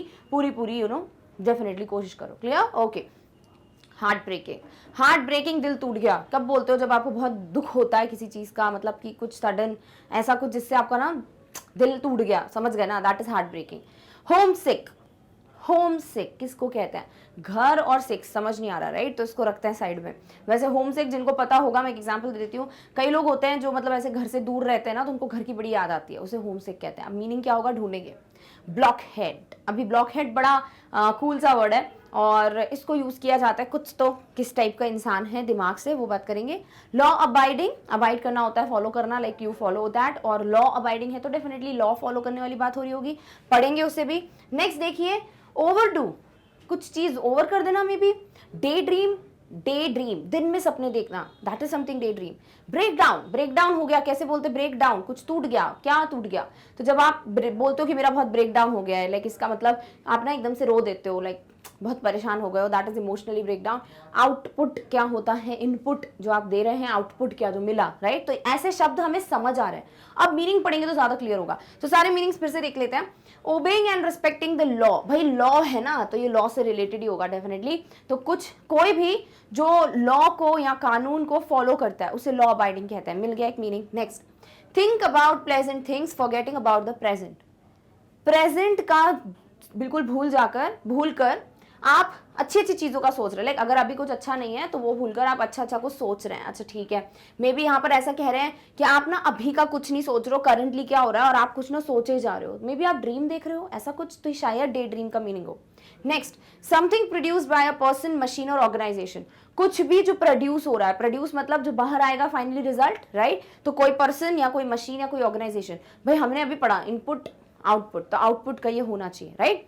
नेक्स्ट, प्रोड्यूसिंग ग्रेट सैडनेस, कुछ तो जिसकी वजह से आप बड़े दुखी हो गए हो, तो ये हार्ट ब्रेकिंग या फिर हम कह सकते हैं ब्रेकडाउन में से शायद कुछ रिलेटेड हो, बट देखेंगे हो सकता है ब्रेकडाउन का कुछ और मीनिंग हो यहाँ पर, right, you never know, right. तो अभी के लिए हार्ट ब्रेकिंग और ब्रेकडाउन को इसको यहाँ पर रख लेते हैं, टाई कर लेते हैं, then we will sort out कि कौन सा ज्यादा बेटर है, ठीक है। नेक्स्ट वर्ड्स की डेफिनेशन है an occasion when vehicles or machine stop working, जब कभी गाड़ी वाड़ी खराब हो जाती है, मशीन खराब हो जाती है, काम नहीं करती ना, तो उसके लिए क्या वर्ड है, तब हम ब्रेक डाउन का इस्तेमाल करते हैं, ठीक है। तो कभी गाड़ी खराब हो गई एकदम से बीच में तो आप ब्रेक डाउन यूज कर सकते हो, यानी जो इसके प्रीवियस वाला था वो हार्ट ब्रेकिंग होना चाहिए, done. Next, N informal word which means a very stupid person, एक बहुत ही इनफॉर्मल सा शब्द है, लाइक आप फॉर्मली यूज नहीं कर सकते, उसके लिए जो बड़ा स्टूपिड होता है, बहुत मूर्ख होता है। तो यहाँ मैंने आपको बोला था एक बड़ा कूल सा शब्द है, वो था ब्लॉक हेड, तो ब्लॉक हेड यूज करते हैं स्टूपिड इंसान के लिए, डेफिनेटली ये कोई फॉर्मल वर्ड नहीं कि आंसर में ब्लॉक हेड लिख दो, ऐसे जनरली दोस्त वोस्त में बोल देते हैं कि भाई तू गधा है, ऐसा टाइप का ब्लॉक हेड बोल देते हैं, ठीक है। Next, missing home and family very much, अगर कोई अपने घर को बहुत मिस कर रहा है, फैमिली को बहुत मिस कर रहा है तो होम सिक, यानी जैसे अगर आप बहुत टाइम तक घर से दूर रहते हो जॉब के लिए या पढ़ाई के लिए और आप ना घर को बहुत मिस करते हो, घर वालों को मिस करते हो, घर के खाने को मिस करते हो, तो आप होम सिक हो रहे हो, ठीक है। Next, do something to an excessive degree, किसी चीज को बहुत ज्यादा लाइक करना, ओवर करना, तो ओवर डू हुआ, राइट। यानी मीनिंग्स तो हमको सब मिल गए, एक बार फाइनल आंसर्स देख लो। तो हार्ट ब्रेकिंग मतलब प्रोड्यूसिंग ग्रेट सैडनेस, कुछ जिससे आपका दिल टूट गया, तो डेफिनेटली बड़ा उदासीन टाइप का कुछ होगा, right. So easily producing great sadness. Homesick, missing home and family very much, अपने घर को अपने परिवार को बहुत मिस करना। Blockhead, an informal word which means a very stupid person, somebody जो बड़ा मूर्ख है उसको ब्लॉकहेड कहते हैं। Law abiding, obeying and respecting the law, तो जो भी लॉ को फॉलो करता है, कानून की रिस्पेक्ट करता है, वो लॉ अबाइडिंग सिटीजन कहलाता है, ठीक है। Next, do something to an excessive degree, over do, over करना, तो कुछ जो एक्सेसिव कर रहे हो आप। Think about present things forgetting about the present, अभी का भूलकर आप बस अच्छा अच्छा कुछ सोच रहे हो कि हाँ ऐसा ऐसा हो रहा है, प्रेजेंट में क्या हो रहा है कुछ नहीं, तो ड्रीम देख रहे हो, तो day dreaming. Break down, an occasion where vehicles or machine stop working, कुछ भी व्हीकल, गाड़ी वाड़ी, मशीन अगर काम करना बंद कर दे तो ब्रेक डाउन कहते हैं। और नेक्स्ट आता है output, something produce by person, machine or organisation, कुछ भी जो ऐसे प्रोड्यूस हो रहा है like as an outcome, as a result, उसे कहेंगे हम क्या, आउटपुट। डन है, ठीक है। अब इन सब के सेंटेंसेस देख लेते हैं, अभी एक्सरसाइज खत्म नहीं हुई है। हार्ट ब्रेकिंग, ठीक है, जैसे she wrote a heart breaking story about the death of her grandfather, suppose कोई राइटर है, जैसे यहाँ पर ग्रैंडमदर के बारे में जब एन लिखती हैं कि I often think about her and I still love her, right. तो ये चीज़ बड़ी इमोशनल टाइप की है, तो you can kind of connect, right, आप कनेक्ट कर सकते हो कि हाँ बहुत ही इमोशनल भावुक टाइप की चीज़ है, तो ऐसा कुछ होता है तो बड़ा हार्ट ब्रेकिंग होता है। तो उसने अपने ग्रैंडफादर की बारे में, उनके डेथ के बारे में जो स्टोरी लिखी वो बहुत हार्ट ब्रेकिंग थी, यानी मैं बड़ी उदास हो गई थी पढ़कर। Next, homesick, he left his job largely because he was homesick, उसने अपनी नौकरी इसलिए छोड़ दी क्योंकि उसको घर की बड़ी याद आ रही थी, तो मतलब वो होम सिक था। Blockhead, Rahul is a blockhead as it delivered the wrong box. भाई राहुल एक ब्लॉकहेड है यानी कि वो स्टूपिड है क्योंकि उसको जो बॉक्स डिलीवर करना था वो ना करके उसने कोई और कर दिया, तो भैया उसने स्टूपिडिटी की है। Next, law abiding, a law abiding person never faces any problems, जो भी कानून को फॉलो करते हैं उनको कोई प्रॉब्लम नहीं आती, दिक्कत नहीं आती, तो ये एक सेंटेंस हो गया। Overdo, you should exercise every day but don't overdo it, तुम्हें रोज व्यायाम करना चाहिए, एक्सरसाइज करना चाहिए बट जरूरत से ज्यादा नहीं। कई लोग मतलब ऐसा वो बिलीव करते हैं अगर कि हम 4-5 घंटे वर्कआउट करेंगे तो मजा आ जाएगा, ऐसा नहीं होता है, आपकी बॉडी कुछ ही झेल सकती है, तो करना चाहिए एक्सरसाइज बट मिनिमलिस्टिक, यानी कि बहुत ज्यादा ओवरडू नहीं कर लेना चाहिए। क्लियर? ओके। डे ड्रीम है, I was just enjoying a day dream about winning the Nobel prize for literature, यानी कि मेरे को नोबेल प्राइज मिल रहा है, ऐसा ना मैं सोच रही हूँ, नोबेल प्राइज बहुत बड़ा प्राइज होता है, ठीक है, it's a very very big achievement, तो आई वॉज डे ड्रीमिंग, मैं सोच रही थी कि हाँ लिटरेचर में मुझे नोबेल प्राइज मिला है, ठीक है। Next, break down, a car had a break down on the motorway, भाई हम जा रहे थे, रास्ते में क्या हुआ कि जो गाड़ी है खराब हो गई, ठीक है। Next, output, the average output of the factory is 20 cars a day, इस फैक्ट्री का बेसिक जो एवरेज आउटपुट है वो है 20 कार, यानी हर दिन ये 20 कार बना देते हैं। क्लियर है? चलो कोशिश करना इन सब वर्ड्स के सेंटेंसेस खुद के शब्दों में भी लिखो, कुछ कोशिश करो लिखने की, ठीक है। चलो नेक्स्ट कॉन्सेप्ट है हमारा फ्रेजल वर्ब्स का। वैसे क्लॉजेज, फ्रेजेज, इन सब पे ना बहुत सारे वीडियोस आपको मेन चैनल पे यानी मैग्नेट ब्रेन्स का जो इंग्लिश मीडियम है वहाँ पे मिल जाएगा। कभी इंटरेस्टेड हो अगर पता लगाने के लिए डिफरेंसेस बिटवीन सर्टेन वर्ड्स या फिर what is the difference between दो सेम टाइप की स्पेलिंग वाले शब्द होते हैं तो कैसे पता लगाते हैं, तो सब पे ना बहुत सारे वीडियोस है, मैंने ही बनाए हैं, तो आपको चाहिए तो बिल्कुल डेफिनेटली चेकआउट कर सकते हो। सो यहाँ फ्रेजल वर्ब्स की बात करते हैं। A phrasal verb is a verb followed by a preposition or an adverb, its meaning is often different from the meanings of its parts. तो दो कुछ शब्द होते हैं जिसमें कभी कभी एक प्रेपोजिशन या एक एडवर्ब आ जाता है और ये दोनों मिलकर जो ये अलग अलग वर्ड्स हैं उसके मीनिंग की तरह नहीं होते बल्कि एक अलग ही मीनिंग बना रहे होते हैं। Compare the meanings of the verbs get on and run away and in A and B below, you can easily guess their meanings in A but in B they have special meanings. समझो क्या लिखा है। ये लिखा है कि आपको एक फ्रेजल वर्ब दिया है गेट ऑन और दूसरा दिया हुआ है रन अवे, ठीक है। अभी गेट ऑन और रन अवे का मीनिंग यहां पर अलग है, यहां पर अलग है। कैसे पढ़ते हैं? She got on at Agra when the bus stopped for breakfast, ठीक है। तो वो कब चढ़ी आगरा में? जब बस जो है ब्रेकफास्ट के लिए रुकी थी, लाइक खान नाश्ता वाश्ता कर लीजिए इसके लिए रुकी थी। Devanand ran away from home when he was a teenager, भाई जब देवानंद छोटे थे, टीनेजर थे, तब अपने घर से भाग गए थे, रैन अवे। तो हमने गेट ऑन यानी गॉट ऑन उसका पास दिया हुआ है और रैन अवे का मीनिंग नॉर्मली हमें पता है। अब देखो दूसरा पढ़ते इसके मीनिंग बिल्कुल अलग हो गए। Number 1, she is eager to get on in life, वो बहुत ज्यादा इच्छुक है, क्यूरियस है लाइफ में सक्सेसफुल होने के लिए। तो सक्सीड करना या सक्सेसफुल होने का मतलब गेट ऑन का एक और मतलब है, ठीक है। तो सक्सीड करना या सक्सेसफुल होना गेट ऑन का मीनिंग हो सकता है, ये चीज थोड़ी अलग हो गई, राइट। बट वही चीज तो यहाँ समझा रहे हैं कि फ्रेजल वर्ब्स जैसे दिखते हैं ना अपने अपने शब्दों में, उससे अलग मीनिंग वाले भी होते हैं। दूसरा है the visitors ran away with the match, जो विजिटर्स हैं वो मैच के साथ भाग गए नहीं। रैन अवे का मतलब ये नहीं है, यहाँ पे मीनिंग स्पेशल है, वन इजीली, यानी बड़े आसानी से अगर कोई जीत जाता है तो आप उसके लिए रन अवे का कोई भी फॉर्म यूज कर सकते हो, ऑब्वियसली टेंस पे बेस्ड। तो यहाँ पास्ट है तो रैन अवे, समझे। तो फ्रेजल वर्ब्स बड़े अलग अलग होते हैं, इनके जो वर्ड्स हैं अगर आप वो पढ़ो रैन अवे तो मतलब भाग गया, बट वो मीनिंग नहीं है, यहाँ पर तो है जीत जाना, बहुत ही आसानी से जीत जाना। तो फ्रेजल वर्ब्स जो हैं वो जैसे दिखते हैं वैसे मीनिंग वाले नहीं होते हैं, वो एंटायरली अलग मीनिंग दे रहे होते हैं और यही आपको सिखाने के लिए ये एक्सरसाइज दी है, ठीक है। आगे पढ़ते हैं इसमें। Some phrasal verbs have the 3 parts, a verb followed by an adverb and a preposition.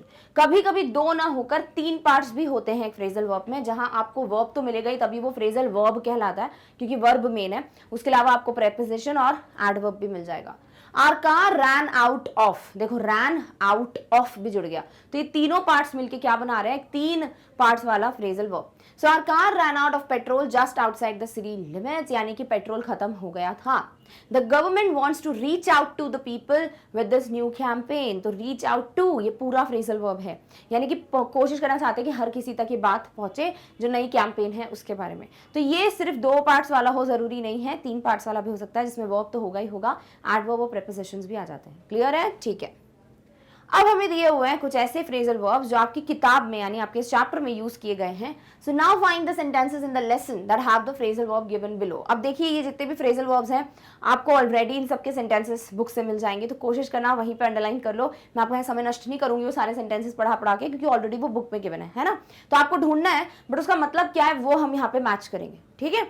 So, match them with their meaning. You have already found the meaning of some of them. Are their meaning the same as that of their parts? Note that two parts of a phrasal may occur separated in the text. कभी कभी हो सकता है कि आपको अलग अलग भी दिया हो फ्रेजल वर्ब, तो एक बार वो भी लाइन देख लीजिएगा. साथ ही साथ आपको देखकर क्या मीनिंग लगता है और जो मीनिंग है क्या वो अलग है वो हमें पता करना है. ठीक है. चलो, तो प्लंजन वर्ड दिया हुआ है, लाइक डायरी के लिए जब लिखती है एन फ्रैंक, अगर मैं सीधे से प्लंजन करूंगी अपनी स्टोरीज में जो मैं किसी को बताने वाली हूँ तो किसी को समझ नहीं आएगा, तो मैं फैमिली के बारे में थोड़ा बहुत बता देती हूँ. ठीक है. तो ये तब की लाइन है, वो पैराग्राफ आपको मिल जाएगा. प्लीज जाइए, जो writing in the diary is the strange experience वाला पॉइंट है वहां पर, और आप वहां अंडरलाइन कर लीजिए. ठीक है. सो नेक्स्ट है केप्ट बैक. केप्ट बैक बहुत कॉमनली यूज किया जाता है. ठीक है. वो अभी हम देखेंगे थोड़ी देर में इसका meaning. Move up, then you have ramble on. Ramble on तो याद होगा. ठीक है, कि मतलब कुछ भी ऐसे में कोई भी लिख सकता है, ऐसे ही बड़बड़ करना, दैट इज रैम्बल ऑन. और भी है क्या, देख लेते हैं, अदरवाइज मीनिंग्स देखेंगे. नहीं, और भी है. Get along with, then you have calm down, stay in, make up for, and you have handle. ठीक है. तो ये कुछ डिफरेंट फ्रेजल वर्ब्स हैं. आपको कुछ मीनिंग्स दिए हैं, पढ़ लेते हैं. Speak or write without focus, बिना ध्यान लगाए बस आप कुछ भी बोले जा रहे हो या कुछ भी लिख रहे हो, शायद थॉट सॉर्ट ऑफ बड़बड़ करना. ठीक है. स्टे इंडोर्स, घर के अंदर रहना, जो जब वो डिसाइड नहीं करी होती मैं लिस्टलेस या बोर्ड वाली बात आती है तब की बात है ये. ठीक है. नेक्स्ट आते हैं move up, make them remain quite. Move up का मीनिंग नहीं है ये, ऊपर नीचे दिया हुआ है. Make them remain quite, have a good relationship with. तो ये पर्टिकुलर चीज जो है ना, मेक देम रिमेन क्वाइट, ये तब दिया था कि even my anger outburst could not काम देम डाउन, ऐसे करके कुछ था, है ना, तब ये चीज थी. Then you have a good relationship with, तो भाई गेट अलॉन्ग विद नहीं हो पाती है, लाइक वो ऐसा था कि सबके साथ मिलजुल के नहीं रह पाती हैं. मिलजुल के इन द सेंस ये नहीं कि बड़ी अपनी स्टबन है या जिद्दी है या उस तरीके का कुछ नहीं. यहाँ पर मीनिंग ये है कि मतलब हो सकता है वो थोड़ी इंट्रोवर्ट हो. मैंने इंट्रोवर्ट समझाया था आपको जब एक्सप्लेनेशन पढ़ा रही थी, यानी जो अपने अपने में रहता है, नॉर्मली बात नहीं कर पाता खुलकर, शायद शाय हो, शर्मीली हो, गॉड नोस. ठीक है. तो ऐसा कुछ, have a good relationship with, तो वो चीज आपकी हो जाएगी. Then you have given assignment homework to a person authority to the teacher, जो भी होमवर्क है वो आप सबमिट करते हो ना उसे कहते हैं हैंड इन, कुछ दे देना. ठीक है. देन यू हैव कंपनसेट, कोई चीज ठीक करना, लाइक पिछले बर्थडे को कंपनसेट करने के लिए बर्थडे किया था. Go straight to the topic, directly चीज पे आ जाना बिना उसके बारे में आसपास की कहानी बताए, तो ये तो आपको पता ही है, प्लंजन का मीनिंग है. Then you have go to the next grade, अगले क्लास में प्रमोट होना, एंड नॉट प्रमोटेड यानी कि वापस से रह जाना, तो केप्ट बैक, बैक है ना पीछे, तो केप्ट बैक. अब ये सारे वर्ड्स हैं, क्लियर है. अब आपको मतलब फ्रेजल वर्ब्स हैं, अब हम इसका मीनिंग देख लेते हैं. वैसे आई होप आपको ऑलरेडी क्लियर हो गया है. So plunge in is go straight to the topic. Plunge in यानी किसी भी मुद्दे पे बस डायरेक्टली आ जाना बिना आसपास की बात किए. केप्ट बैक यानी कि उसी क्लास में वापस रख लिया गया, फेल कर दिया, नॉट प्रमोटेड. मूव अप यानी go to the next grade, यानी कि अगले क्लास में भेज देना. Ramble on, speak or write without focus, यानी बिना कुछ सोचे समझे बोल रहे हो या लिख रहे हो तो बस बड़बड़ कर रहे हो, रैम्बल ऑन. नेक्स्ट है get along with, have a good relationship with, किसी के साथ ना बहुत अच्छा आपका बॉन्ड हो. तो इन्होंने ये लिखा है शायद, हाँ ये लाइन वो है कि आई pretty well get along with my teachers, ऐसा करके जब मिसेस कूपरस वाली बात है, फेयरवेल वाली बात है. काम डाउन वही है, एंगर वाला, आउटबर्स्ट वाला. Make them remain quite. Stay in यानी घर पे रहूं कि बाहर जाऊं, वो जब सोच रही थी, तो स्टे इन मतलब इंडोर्स यानी घर में रहना. मेकअप फॉर यानी कि पिछले बर्थडे को मेकअप करने के लिए, मेकअप नहीं, मेकअप यानी कि कंपनसेट करना. ठीक है. यानी इसको थोड़ा पिछली बार खराब हो गया तो बर्थडे नहीं सेलिब्रेट हो पाया, तो उसको बैलेंस आउट करने के लिए उसे कंपनसेट कहता है. आखिरी है hand in, given assignment or homework to a person in authority or teacher, यानी अपना होमवर्क जब उन्होंने दिया ना, ऐसे हैंड इन कर दिया, ऐसे दिया हुआ है, तो वो है. तो ये सारे जो वर्ड्स हैं इनके सेंटेंसेस प्लीज एक बार मार्क कर लेना. और ये मीनिंग्स हैं, वैसे मैं इसको हिंदी इंग्लिश दोनों में समझा चुकी हूँ डिटेल एक्सप्लेनेशन में, फिर भी अगर कुछ क्लियर नहीं था तो यहाँ आई होप क्लियर हो गया. ठीक है. चलो, अब नेक्स्ट है आपका थर्ड एक्सरसाइज, जहां हम कुछ इडियम्स की बात करने वाले हैं. अगेन इडियम्स, प्रोवर्ब्स, कहावतें, मुहावरे, इन सब पे ना अब बहुत ही डिटेल वाले वीडियोस आपको मिल जाएंगे अगेन इंग्लिश मीडियम पे, जहां आपको ओलंपियाड के जो मैं आपको नहीं वेबसाइट पे बताती हूँ, आप ओलंपियाड पे क्लिक कर सकते हो, वहां पर जाके भी आप देख सकते हो इडियम्स प्रोवर्ब्स वाला. इसके अलावा आप नॉर्मल वीडियोस भी आपको मिल जाएंगे जहां पर आप डेफिनेटली कुछ मुहावरे, प्रोवर्ब्स इंग्लिश में सीख सकते हैं और उन्हें आप यूज कर सकते हो. ठीक है. So idioms are a group of words with a fixed order and a particular meaning different from the meanings of each of their words put together. देखो, जो कहावतें होती हैं, प्रोवर्ब्स होते हैं ना, वो समझना आसान आसान होते हैं बिकॉज आप उनको पढ़कर समझ जाते हो कि क्या बोल रहे हैं, बट जो आपके मुहावरे होते हैं, जो इडियम्स होते हैं ना, वो जो कह रहे होते हैं वैसा उसका मीनिंग नहीं होता, बल्कि कुछ और ही इनडायरेक्ट मीनिंग होता है। तो इडियम्स जैसे दिख रहे हैं वैसे मीनिंग वाले नहीं होते, कुछ पर्टिकुलर मीनिंग होता है जो आपको पता होना चाहिए। Phrasal verbs can also B idioms. कभी कभी जो फ्रेजल वर्ब्स अभी हमने पढ़े, ऐसे फ्रेजल वर्ब्स भी इडियम्स हो सकते हैं। They are said to be idiomatic when the meaning is unpredictable. तो फ्रेजल वर्ब्स को इडियोमैटिक यानी इडियम्स तब बोला जाता है जब उनका मीनिंग आप बता ही नहीं सकते कि क्या है, तब आप कह देते हैं कि भैया एक इडियम है। क्लियर है? For example, do you know what it means to meet one's match in English? Meet one's match. आपने कभी मैच मेकर सुना है? जहाँ पर वो नहीं होते, कैसे बोलूँ मैं, कुछ लोग क्या बोलते हैं उनको, मीडिएटर्स कहते हैं आई गेस। जो लोग ना, जिनको पता होता है कि किनके घर में मतलब लड़की वाले लड़का देख रहे हैं या लड़के वाले लड़की देख रहे हैं फॉर द शादी, तो इनको पता होता है। तो ये लोग ना ऐसे मैच मेकिंग करते हैं कि हाँ आपको ना ऐसी लड़की चाहिए तो वो यहाँ पर है, मेरे पास रिश्ता, ऐसा करके, तो उन्हें कहा जाता है मैच मेकर्स। वैसे ही दिया हुआ है मीट वंस मैच, यानी कि अगर कोई शादी के लिए योग्य कन्या या योग्य लड़के की तलाश कर रहा है, तो उनको फिर वो अगर मिल जाते हैं, वो तलाश पूरी हो जाती है, तो कहते हैं कि भैया this person has met his या her match. Clear? So it means to meet someone who is as good as oneself or even better in some skill or quality, यानी कि वो शादी से रिलेटेड भी होता है, और तभी होगा जब आप मतलब ये बोल रहे हो कि हाँ ये पर्टिकुलर पर्सन मेरे जैसा है सॉर्ट ऑफ, या फिर वैसा ही स्किल है उसमें जैसा मेरे को चाहिए था। उसी तरीके से जनरली भी अगर आप ऐसे पर्सन से मिलते हो, सिर्फ शादी की बात नहीं हो रही है, मैंने एग्जाम्पल इसलिए दिया ताकि दिमाग में बैठ जाए, ठीक है? ये ज्यादा जल्दी बैठती है ना दिमाग में बातें। तो ये जो मीनिंग है इसका, ये भी एक पर्टिकुलर एस्पेक्ट होता है कि जब आप एक ऐसे पर्सन से मिलते हो जिसमें ना वो मतलब वो स्किल होती है या वही लाइकिंग्स होती है जो आपकी होती है, तो आपको लगता है यार आप तो बिल्कुल मेरे जैसे हो, ऐसे करके बात नहीं करते हम, कभी कभी दोस्त मिल जाते हैं, तो उनको भी कहा जाता है like meet one's match. Do you know what it means to let the cat out of the bag? Bag में से बिल्ली को बाहर निकालना, इसका क्या मतलब होगा? तो बड़ा इंटरेस्टिंग है, राइट? तो जैसा दिख रहा है आपको कि आप बैग में से बिल्ली बाहर निकाल रहे हो, तो इसका मीनिंग ये नहीं होता। इसका मीनिंग होता है गलती से आप कोई सीक्रेट बोल दो, ठीक है? आपका कोई सीक्रेट या किसी और का कोई सीक्रेट था, पर आपने गलती में फ्लो में बता दिया। That is what to let the cat out of the bag. That is, can you guess? Let the cat out of the bag means to reveal a secret carelessly or by mistake. गलती से secret बता देना, या आप लापरवाही से बोल देते हो, उसे कहते हैं to let the cat out of the bag. तो ये दो नए idioms आपको मिल रहे हैं, प्लीज ध्यान में रखना। One is to meet one's match, जो आपको ध्यान में रहेगा। दूसरा है to let the cat out of the bag, बड़ा फनी सा है तो ये भी याद हो जाएगा। क्लियर है? ठीक है। Here are few sentences from the text which have idiomatic expressions. Can you say what each means? अब आपको ना एक एक सेंटेंस दिया हुआ है आपकी बुक से, और उसमें कुछ आपको इटैलिक्स में दिया हुआ है, ठीक है? तो वो हो गए आपके idioms या idiomatic expressions। तो बताइए उससे आप क्या समझ रहे हैं? पहला, our entire class is quacking in its boots.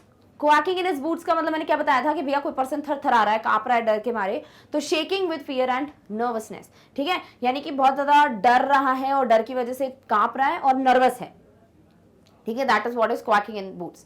दूसरा, until then we keep telling each other not to lose heart. Not to lose heart, अपना दिल मत खो दो। अभी दिल कैसे खोएंगे? इसका मतलब होता है लाइक होप गिव अप कर देना। So not to think about negative side but hope for the best, यानी कि जो नेगेटिव साइड है उसके बारे में ना सोचना, बल्कि अच्छा सोचना कि हाँ सब अच्छा ही होगा, hope for the best. That is what is not to lose heart, ठीक है? तो जैसे अगर आप ना कभी किसी को देख रहे हो कि कोई पर्सन बड़ा परेशान है, उसको लग रहा है यार बस यार अब तो मेरे को लगता है कि ये चीज़ होगी ही नहीं, मेरा ना नंबर ही नहीं आएगा, या फिर मेरे को ना ये तो चीज़ मिलने नहीं वाली है, तब आप वहाँ पे बोल सकते हो। आप क्या बोलते हो? ये बोलते हो यार नेगेटिव मत सोच, बी पॉजिटिव। तो इसको ऐसे बोल सकते हो, ये please come on not to lose heart, ठीक है? You should not lose heart, ऐसे करके आप उसको ये बोल रहे हो कि वी होपफुल, यानी कि उम्मीद नहीं खोनी चाहिए। डन? ओके। तीसरा आ जाते हैं, Mr Keesing annoyed with me for ages because I talked so much. For ages मतलब बहुत सालों से, है ना? अब सालों से मतलब क्या, 4-5 साल नहीं, मतलब बहुत लंबा टाइम, ठीक है? फॉर एजेस मतलब बहुत सालों की एज हो गई, राइट? ऐसा करके लिंक कर सकते हो, तो इसका मतलब होता है बहुत लंबे समय से। So for quite a long time. Next, Mr. Keesing was trying to play a joke on me with this ridiculous subject, but I would make sure the joke was on him. तो जब third ऐसे देते हैं ना, Mr Keesing quack quack quack said Mr Chatterbox, तो यहाँ पर ये जो एन फ्रैंक है वो डिसाइड कर लेती हैं कि ये पर्टिकुलर जो टीचर हैं वो मेरा मजाक उड़ाने की कोशिश कर रहे हैं, बट मैं ऐसा कुछ लिखूंगी जिससे ये हो जाएगा कि मजाक उन्हीं पे आ जाएगा, लाइक उन्हीं का मजाक बन जाएगा। तो अगर कभी भी ऐसा होता है to make like joke on the person, on someone, तो उसका मीनिंग होता है used to describe a situation in which a person trying to make something happen to someone else ends up having it happen to himself or herself instead. यानी कि मैं कोशिश कर रही हूँ किसी का मजाक उड़ाने की, बट ऐसा कुछ सिचुएशन हो गया जहां वो मजाक मेरा ही बन गया, दैट इज व्हाट इज यहाँ पर was joke was on him या joke on someone. Clear? Okay. Here are a few more idiomatic expressions that occur in the text. Try to use them in sentences of your own. अब आपको ना ये भी दिए हुए हैं और आपको ना खुद का सेंटेंस भी बनाना है और उसका मीनिंग भी लिखना है. पहला, caught my eye.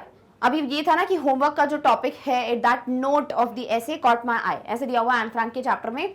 तो इसका मतलब होता है कि वो चीज ने आपका अटेंशन ग्रैब कर लिया, यानी कि आपका ध्यान, आप इधर उधर देख रहे थे और कोई चीज है जिससे अपना ध्यान आकर्षित हो गया, तो दैट समथिंग जो है that cot your I. Clear? So while I was in the market a beautiful purse had cot my I. Girls sentence. ठीक है, तो आप लिख सकते हो कि भाई जब मैं मार्केट में थी तो एक बहुत ही खूबसूरत सा जो बैग था या पर्स था वहां मेरी नजर पड़ गई, तो दैट कॉट माई अटेंशन यानी cot my I. Clear? Okay. दूसरा है ही हैड इनफ. ठीक है, he would had enough. ठीक है, तो इसका मतलब होता है a more than sufficient amount. had enough का मतलब होता है कि भैया जितना पर्याप्त है. अभी इधर लिखा है कि बहुत ज्यादा हो गया उसका, इसका मतलब जितना पर्याप्त था उससे ज्यादा. ठीक है, so a more than sufficient amount. Example, the teacher said that they had enough and he wanted all the notebooks by Wednesday. Like बहुत हो गया, मैं कब से कॉपीज बोल रहा हूँ, चेक करने के लिए दो, चेक करने के लिए दो. सैटरडे से बोल रहा हूँ नहीं, फ्राइडे से कर लेते हैं. फ्राइडे से बोल रहा हूँ नहीं दिया, सैटरडे भी नहीं मिली मुझे, मंडे हो गया नहीं मिली, अब मैं सीधे सीधे बोल रहा हूँ मुझे वेंसडे तक कॉपीज चाहिए क्योंकि बहुत हो चुका है. तो वो बहुत हो चुका का मतलब होता है he had enough. That is what, जो आप सेंटेंस में यूज कर सकते हो. Next, laugh ourselves silly. Laugh ourselves silly का मतलब क्या होता है? लाफ आरसेल्फ हम खुद हंस रहे हैं, सिली मतलब बेवकूफी की तरह, कुछ something like that. So laugh uncontrollably और फॉर अ लॉन्ग टाइम, यानी कि आप कंट्रोल ही नहीं कर पा रहे हो, बस खी करे जा रहे हो.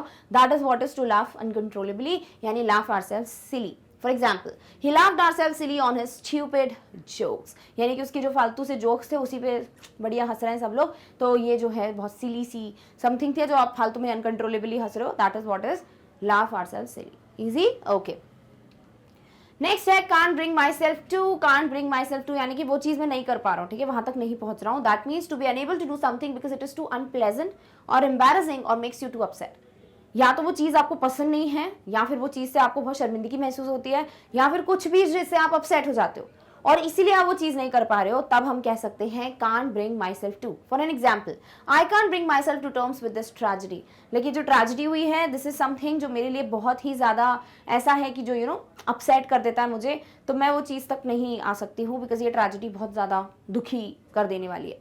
नेक्स्ट है ब्रेक समबडीज हार्ट. और किसी का दिल तोड़ देना, इसका मतलब होता है कि किसी को ऐसा कुछ बोल देना या कुछ ऐसा एक्शन कर देना जिससे ना सामने वाला दुखी हो जाए.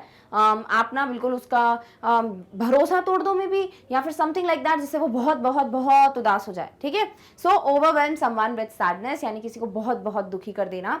Sentence, it is not a good habit to break somebody's heart. Obviously बिल्कुल भी अच्छी आदत नहीं है किसी का दिल तोड़ देना. ठीक है, तो इसका जो मीनिंग है वो यहीं तक सीमित रखिए और कहीं ना जाइए कि हाँ ठीक है ये भी सेंटेंस लिख सकते हैं. तो कोशिश कीजिएगा ऐसी कुछ बेसिक से सेंटेंसेस आप बनाने की, थोड़ी बहुत प्रैक्टिस करो. क्लियर? ओके.